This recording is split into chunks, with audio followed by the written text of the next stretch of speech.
মুক্তা, আমি যাকে কপালে টিকা দিতে থাকবো সে তোর কাছে কিভাবে আসবে? খোঁড়াতে খোঁড়াতে আসতে বল, তাহলে আমি চিনতে পারবো। ঠিক আছে, আয় আমার গোলাপ ফুল, খোঁড়াতে খোঁড়াতে আয়।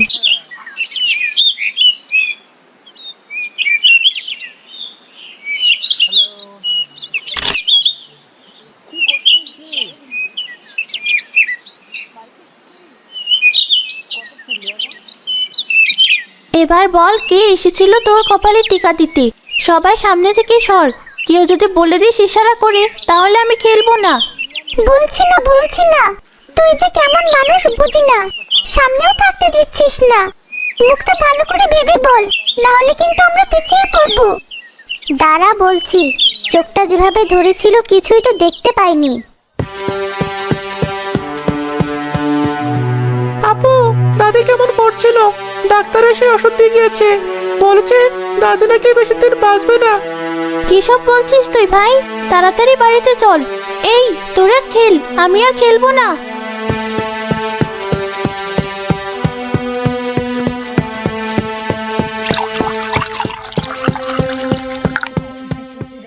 দাদি, তোমার কিছু হয়নি? তুমি সুস্থ আছো? তাহলে ভাই মিথ্যা কেন বললো? কি মিথ্যা বলেছে দাদু ভাই? দাদু ভাই, তোকে না বলেছি মিথ্যে কথা বলতে নেই?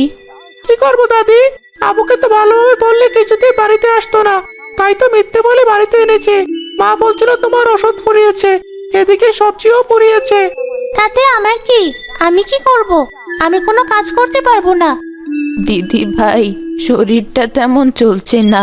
তোর মা ফুল তুলতে গেছে, মোড়ল গাঁদা ফুলের মালা বানিয়ে দিতে বলেছে।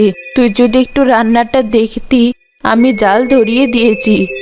ঠিক আছে, আমি রান্না করছি, তোমাকে এমন করে বলতে হবে না। আর ভাই, তুই মায়ের সাথে কেন যাসনি? মায়ের শরীরে এমনিতেই জ্বর। এই মোড়ল সবসময় মাকে দিয়ে কষ্টের কাজ করায়। মরণের বাড়িতে কাজ না করলে তো আমাদের পেটে ভাত জোটে না, তাই তো মা এত কষ্ট করে। আর যদি ছেলেটা বেঁচে থাকতো, তাহলে এত কষ্ট করতে হতো না বৌমাকে। যাই হোক দিদি ভাই, আমি তরকারি কেটে দিচ্ছি, আর কেমন করে রান্না করতে হয় তোকে বলে দিচ্ছি। ঠিক আছে দাদি।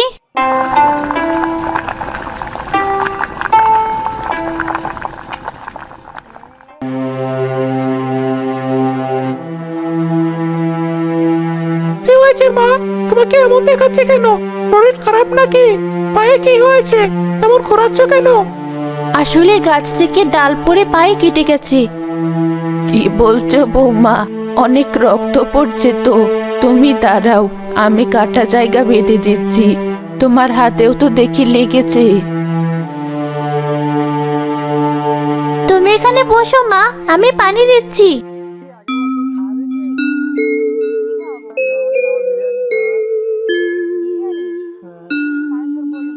মা, আমি আর ভাই মিলে তোমার গাঁদা ফুলের মালা বানিয়ে দিচ্ছি। তোমার কাটা হাত নিয়ে মালা বানাতে পারবে না। ঠিক আছে, তবে তোরাই মালা বানা। মা, আপনি এখানে বসুন, আমি খাবার এনে দিচ্ছি, তোরাও খেয়ে কাজ কর। তোমাকে কিছুই করতে হবে না বৌমা, তুমি বসো, আমি খাবার আনছি।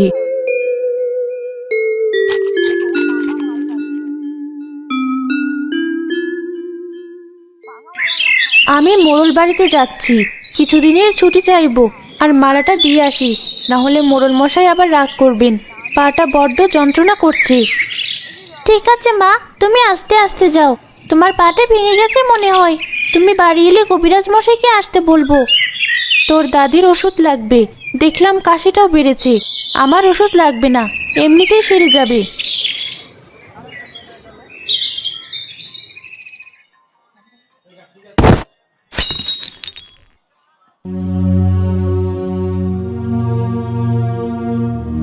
এটা তুমি কি করলে দিশার মা? তোমাকে কতবার বলেছি এটা অনেক দামি ফুলদানি, অন্য দেশ থেকে আনা। এটার ক্ষতি হলে তোমাকে কাজ থেকে বের করে দেব। আসলে আমি ইচ্ছে করে এমন করিনি মোড়ল মশাই। ফুল তুলতে গিয়ে পায়ে ডাল পড়ে পা ভেঙে গিয়েছে, এই জন্য। আমার কত শখের ফুলদানি, কাল আমার শখের শাড়ি ছিঁড়ে ফেলেছো, আমার শখের থালা ভেঙে ফেলেছো। তোমার কি সমস্যা? আমি ইচ্ছে করে করিনি, আমাকে ক্ষমা করুন। সব সময় যত অজুহাত। আজকের পর থেকে তুমি আমার বাড়িতে কাজে আসবে না। ফুলের মালাটা দিয়ে আমার বাড়ি থেকে চলে যাও। আপনি তো সব জানেন, আপনার বাড়িতে কাজ করে কোনো রকম সংসার চালাই। আমাকে কাজ থেকে বের করে দিবেন না। তোমার আজ এই সমস্যা, কালও এই সমস্যা। এসব করতে করতে কাজে অনেক ফাঁকে দিয়েছ। তোমাকে কাজে রাখলে আমার সব জিনিস নষ্ট হয়ে যাবে। স্বামীকে তো অকালে খেয়েছো, এখন আমার বাড়ির সবকিছু নষ্ট করছো। তোমার মতো অলক্ষণে মানুষের ছায়াও যেন আমার বাড়িতে আর না পড়ে। ওটা ঠিক হবে না। তোমাকে আবার কিনে দিব গিন্নি। মন খারাপ করো না। এই অলক্ষণে মেয়ে, এই নাও তোমার এই মাসের টাকা। এবার বাড়ি থেকে বের হও।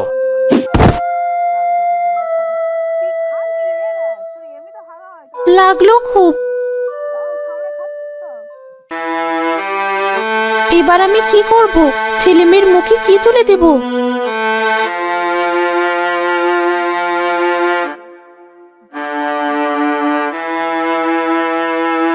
চিন্তা কেন করছো মা?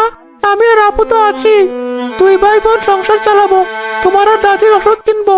খুব তাড়াতাড়ি তুমি সুস্থ হয়ে যাবে। কি করবি? তোরা যে এখনো ছোট। সৃষ্টিকর্তা, তুমি কেন আমার ছেলেকে তুলে নিলে? আমারও যে চলার মতো শক্তি নেই। কেমন করে সংসার চালাবো? সবার মুখে কেমন করে ভাত দেব? দাদি, আমি আর ভাই মাঠে ধান করতে যাচ্ছি। যে ধান পাবো তা গুঁড়ো তৈরি করব, এরপর পিঠা বানিয়ে বিক্রি করব। আপু ঠিক কথাই বলেছে, কিন্তু পিঠে বানাতে তো চিনি, নারকেল, তেল, গুড় সবকিছুই লাগবে। কোথায় পাবো এসব? আমার কাছে কিছু টাকা আছে, তোর দাদির জন্য ওষুধ আর তোদের যা প্রয়োজনীয় জিনিস কিনিস। আমি তো সুস্থ আছি বৌমা। তোমার ওষুধ আগে লাগবে, পরে আমার ওষুধ নিয়ে ভাবা যাবে। তোর আর দেরি করিস না দিদি ভাই, বেরিয়ে পড়।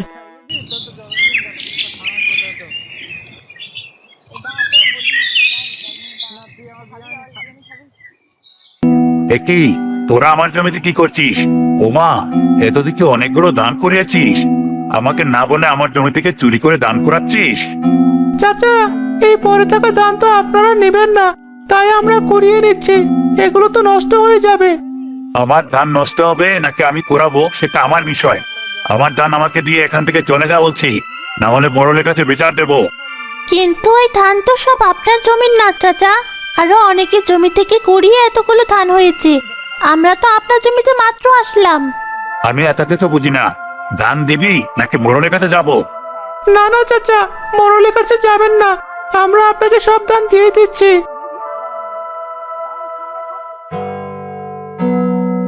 কতগুলো ধান! আমার তো খুব আনন্দ হচ্ছে। এই ধান বিক্রি করলে অনেক টাকা হবে। আমি আবার জুয়া খেলতে পারবো। যাই তাড়াতাড়ি।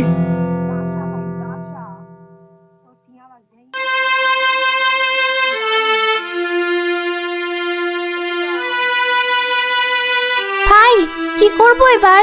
আমাদের শেষ আশাও তো নষ্ট হয়ে গেল। অন্যের জমি থেকে পড়া ধান নিলে যদি চোর বলে, তখন মা খুব কষ্ট পাবে। আপু, জঙ্গল থেকে কাঠ কেটে বিক্রি করে মায়ের জন্য আর দাদির জন্য ওষুধ কিনি, চল। কিন্তু কুড়াল পাবো কোথায়? আমরা তো বাড়ি থেকে কুড়াল নিয়ে আসিনি। চল, রহিমা চাচিদের বাড়ি থেকে নিয়ে আসি।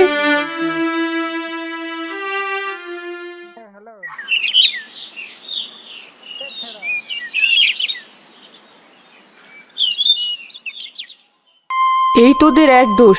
কারো কিছু দেখলে তোদের সহ্য হয় না। কিছুদিন আগেই কুড়ালটা বানিয়েছি, অমনি চলে এলি নিতে। আমি কুড়াল দিতে পারবো না। তোর চাচা বাড়িতে এলে বকা দিবে। আমাদের কথা বললে চাচা কিছুই বলবে না চাচি। বাড়িতে দাদি আর মা দুজনেই অসুস্থ, তাই ভাবলাম কাঠ কেটে সেগুলো বিক্রি করে ওষুধ কিনবো। কি বলিস তোরা?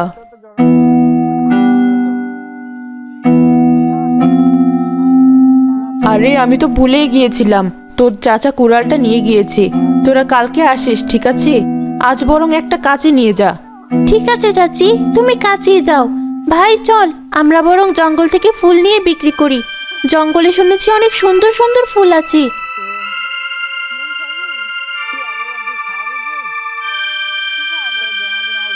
এটা তো ভাঙা কাঁচি চাচি।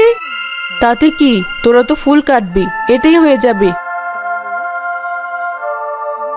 বাঁচলাম, কিছু লাগলেই আমার কাছে নিতে চলে আসবে। আমি আমার নতুন কুড়াল তোদের দিয়ে নষ্ট করছি না। আপু, জঙ্গলের অনেক গভীরে তো চলে আসলাম, কিন্তু কোনো ফুল তো দেখলাম না।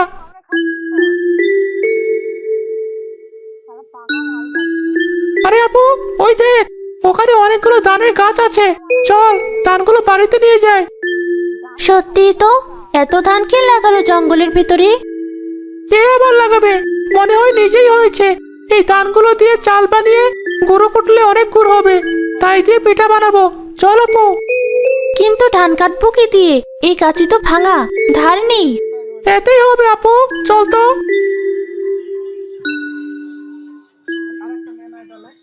সূর্য আর তেষা অনেক কষ্ট করে ভাঙা কাঁচি দিয়ে ধান কাটে।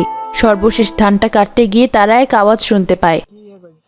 কেটো না, কেটো না, আমি যে বন্যে ধানের ভেতরে। কে কে কথা বলে? আমাদের মেরো না, আমাদের পৃথিবীতে কেউ নেই মা আর দাদি ছাড়া। খুব গরিব আমরা, দয়া করে ছেড়ে দাও আমাদের। আপু, ভয় করছে আমার। ভয় পেও না, আমি এক পরী, ধানের শীষের ভিতরে বন্দি আছি। দয়া করে আমাকে মুক্ত করো, কথা দিচ্ছি তোমাদের সব অভাব কাটানোর ব্যবস্থা করে দিব। তোমাকে কিভাবে মুক্ত করব আমরা? আর ধানের শিশির ভিতরে তুমি কিভাবে এলে পড়ি? তবে শোনো, অনেকদিন আগে এক জাদুকরকে আমি তার জাদুর সাহায্যে মানুষকে অত্যাচার করতে দেখি।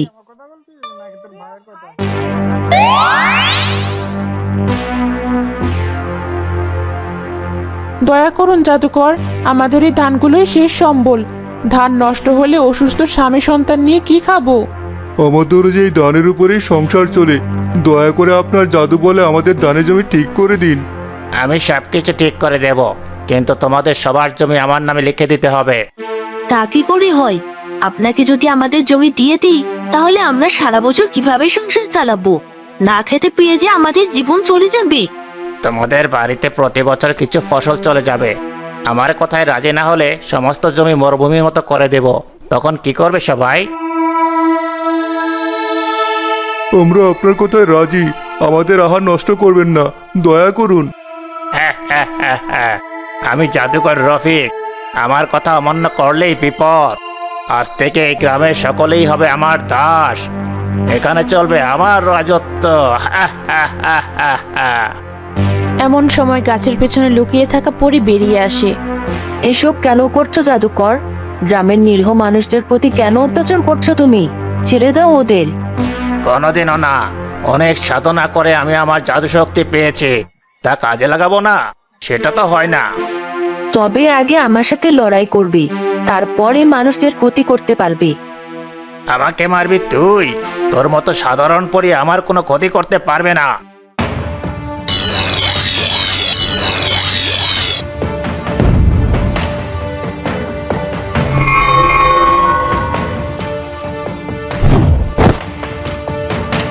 পরি, তুমি আমাদের জন্য নিজের জীবন নষ্ট করো না।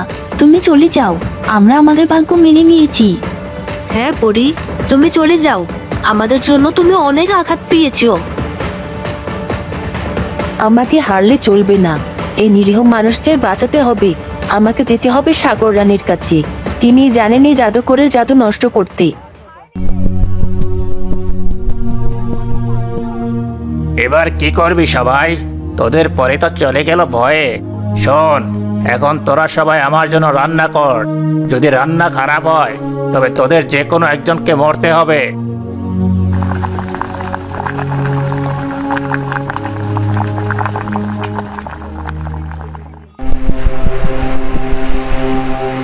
সাগর রানী, কোথায় তুমি? দেখা দাও, তোমার সাহায্য দরকার খুব। কেন ডাকলে তুমি আমাকে পরি?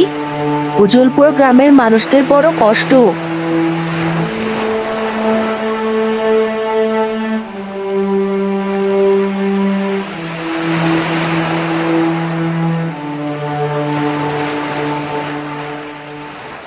তুমি জাদুকরকে জাদু শক্তি দিয়েছো, তুমি পারো সেই জাদু নষ্ট করতে। তার জন্য যে তোমাকে দাম দিতে হবে, তোমাকে ধানের ভিতর বন্দি হতে হবে। কি বলছো তুমি? ঠিক আছে, ওই মানুষের জীবন বাঁচানোর জন্য আমি বন্দি হতে রাজি ধানের ভিতরে। সাগর রানী জাদু দিয়ে পরীকে ধানের ভিতর বন্দি করার পর জাদু করে শক্তি শেষ করে দেয়।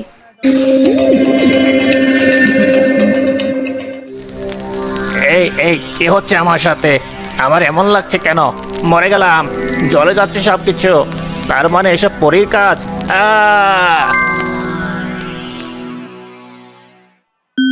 যাক, এই জাদুঘরের হাত থেকে গ্রামটা মুক্তি পেল। আমাদেরকে বাঁচালো পরি, কিন্তু পরি কোথায়? আশেপাশে তো কাউকে দেখছি না, তবে কি নিজের জীবন দিয়ে আমাদের গ্রাম বাঁচালো পরি? তোমার জন্য সবাই কষ্ট পাচ্ছি, দোয়া করছি তোমাকে সারা জীবন বন্দি করে রাখলে সৃষ্টিকর্তা বিরাজ হবেন। তুমি সেদিন মুক্তি পাবে যেদিন তোমাকে কেউ জমিতে রোপণ করবে। তারপর তুমি ধানের শীষে বন্দি হবে। তখন যদি কেউ এই সমুদ্রের পানি তোমার শরীরে ছিটিয়ে দেয়, তবেই তোমার মুক্তি মিলবে। জানি না সেদিন কবে আসবে। এরপর পানির স্রোতে ভাসতে ভাসতে এই গ্রামে চলে এসেছি। কোথায় সেই সমুদ্র? আমাদের বলো, আমরা তোমাকে মুক্ত করব। পূর্ব দিকের জঙ্গল পেরিয়ে একটা গ্রাম, সে গ্রামের পাশেই সেই সমুদ্র। তাহলে আমরা যাচ্ছি সেই জঙ্গলে, তুমি চিন্তা করো না।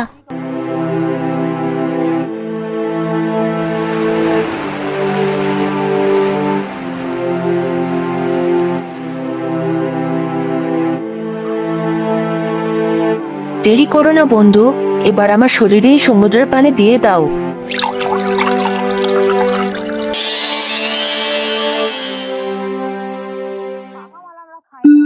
ধন্যবাদ তোমাদের বন্ধু, অনেক উপকার করলে তোমরা। কতদিন পর প্রাণ ভরে নিঃশ্বাস নিচ্ছি।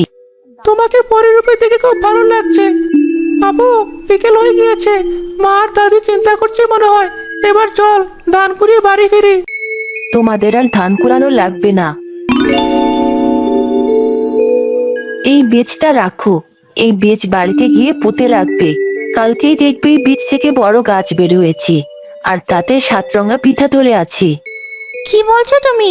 7 রঙা পিঠা? হ্যাঁ, 7 রঙা পিঠা, যা প্রতিদিন একটা একটা করে ধরবে। সে পিঠা যদি কেউ খায়, তবে তার শরীরের সকল রোগ সেরে যাবে। এই 7 রঙা পিঠা হচ্ছে নানা রকম রোগের ওষুধ। যত বড় রোগী হোক, এই পিঠা খেলে সেরে উঠবে। তাহলে তো অনেক ভালো হবে, কাউকে অসুস্থ হয়ে মরতে হবে না। তবে সাবধান, এই 7 রঙা পিঠা বিক্রি করে তোমরা দাম চাইতে পারবে না। কেউ যদি খুশি হয়ে তোমাদের টাকা দেয়, তবে সেটাই নিবে তোমরা, না হলে এই গাছ অদৃশ্য হয়ে যাবে। আমি আসি। চল ভাই, আমরাও বাড়িতে যাই।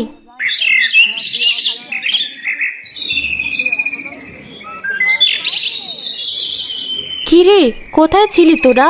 কত চিন্তা করছিলাম আমি। এদিকে পায়ের যন্ত্রণাটাও বেড়েছে, কাজ খুঁজতেও যেতে পারছি না। আর বলো না, আজ অনেক বড় কাণ্ড হয়ে গিয়েছে।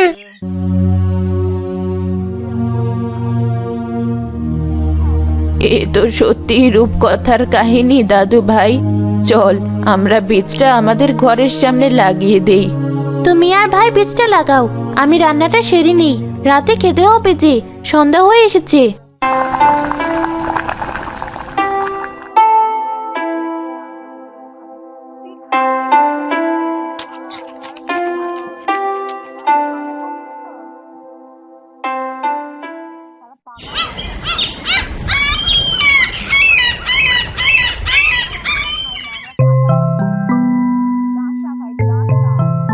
ভাই, পরীর কথাই যে সত্যি হয়েছে। দেখ, গাছ কত বড় হয়েছে। শুধু তাই নয়, 7 রঙা পিঠাটা দেখ, কত সুন্দর দেখাচ্ছে। চল, এটা পেরে মা আর দাদিকে দেখাই।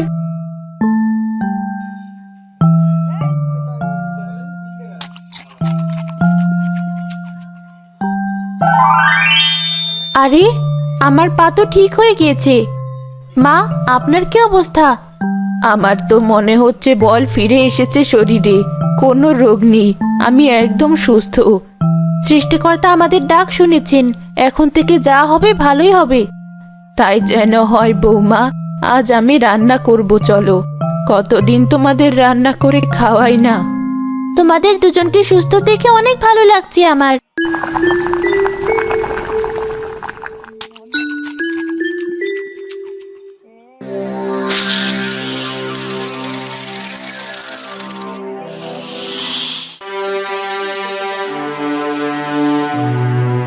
দিতে হবে আমার।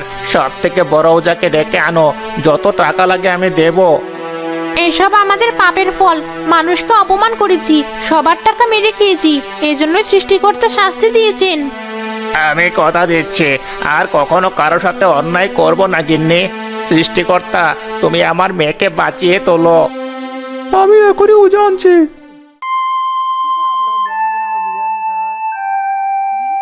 একে তো অনেক বিষধর সাপে কামড় দিয়েছে, এর বেশ আমি নামাতে পারবো না। ক্ষমা করুন মোড়ল মশাই। যত টাকা চান দেব, আমার মেয়েকে বাঁচান। টাকা দিয়ে সব হয় না মোড়ল মশাই, আমি আসি। মুক্তাকে আমার বাঁচাতেই হবে।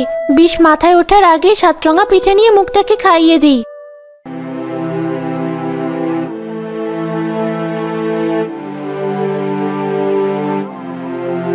মোড়ল মশাই, আমি আপনার মেয়েকে বাঁচাবো। সত্যি বলছিস? কিন্তু কিভাবে? এই 7 রঙা পিঠা খাইয়ে।